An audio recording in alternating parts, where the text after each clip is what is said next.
So, just sitting here this afternoon, and I decided not to wait to make a comment about further passings of great artists. 80 years old, Dickey Betts. We just found out that he passed away. I don't have Allman Brothers Band records anymore. I used to. What I want to share is I experienced the Allman Brothers when it was happening, when we first heard In Memory of Elizabeth Reed, when that first started to creep in through not so much the radio, but musicians, through people. I'm thinking even my dad had Allman Brothers records, or somebody that did. I caught that magic and that deep playing right away. And I love the Allman Brothers, but it's like because of where I live and everything, that music is inescapable. So after a while, there was no need to have the records. I've owned most of the records, including the one where Dickey Betts takes over and Ramblin' Man was a big hit. I've played that in a band, at least one band. I learned Ramblin' Man, and then I also learned other stuff by the Allman Brothers because they were just great grooves. I thought I would say something because I respect the history of that band, and also knowing how important Dickey Betts was in really making it happen. I think a fair amount of people know that it was his insistence that the Allman Brothers worked together, insisting that Greg and Allman be together in the band. They were very powerful. Now, I never saw them live. I was supposed to interview Greg Allman shortly before he died. His band played in town back when the Hi-Fi House was open. This is maybe, I'm bad with time, 5, 6 years ago, whenever it was. But the day of the show, when they had arranged the interview, Greg bowed out, gave an excuse, whatever. So they sent another band member, I forget his name, the younger dude, possibly a keyboardist. Really enjoyed the conversation with him. I don't own the interview, so I can't post it here. I don't even know if it's online, but I had that much of a connection with the Allman Brothers Band. Great respect for them and their contribution to music.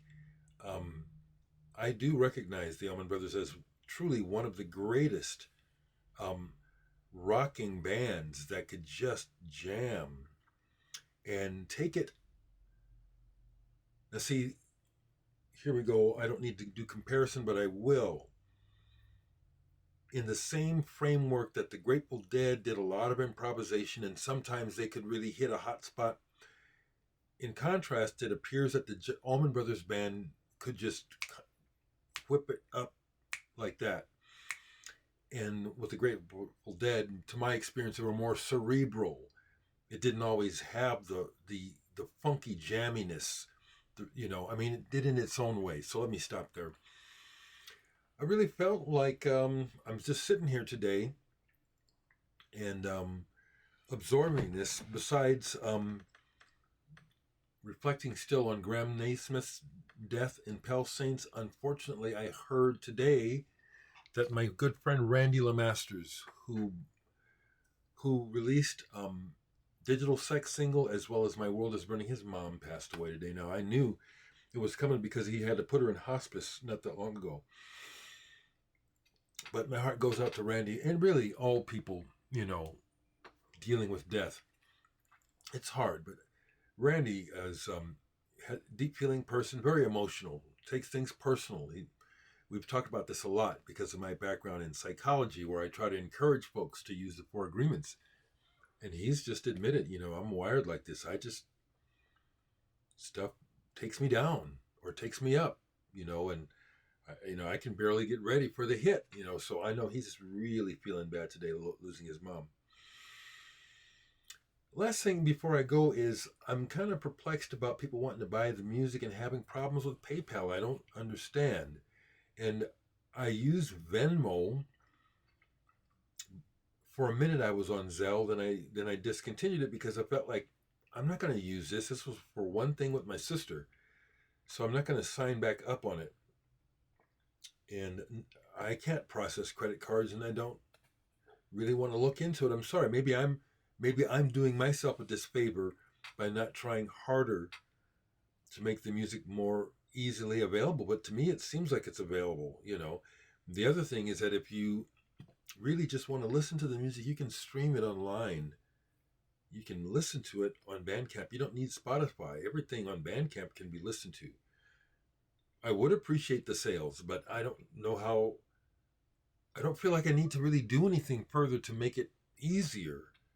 Seems like PayPal and Venmo and LE is someone who I've, you know, made an agreement with, where she pays me. It's worked out. It's I had a, I really had a strong instinct that I could trust this person, and it's worked out. Of course, I don't send them the music before I get the money, but that's not something I want to do a whole lot of. Which is people saying, "Well, can I send you cash? Can I send you a check?" If it comes to that, I'll deal with it. But I don't know. You don't have to belong to PayPal to use it. I don't know why people are having problems with it. I appreciate that you want the music. But back to the thing that originally got me here. Yeah, Dickey Betts 80. Before we turn around, it'll be someone else because that's reality.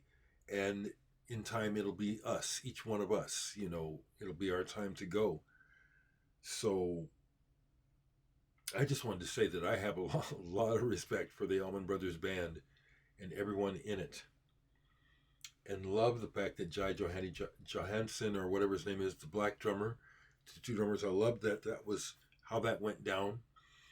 As I learned their story, the reality of how he joined the band and why made complete sense. I can make some money. That's all it was to it. I'm a working musician. I can make some money. It wasn't like there was some big civil rights thing going on there. It was music, brothers in music happening. That's the best. Music does bring people together. So, anyway, I could just ramble on. Rest in peace, Dickey Betts.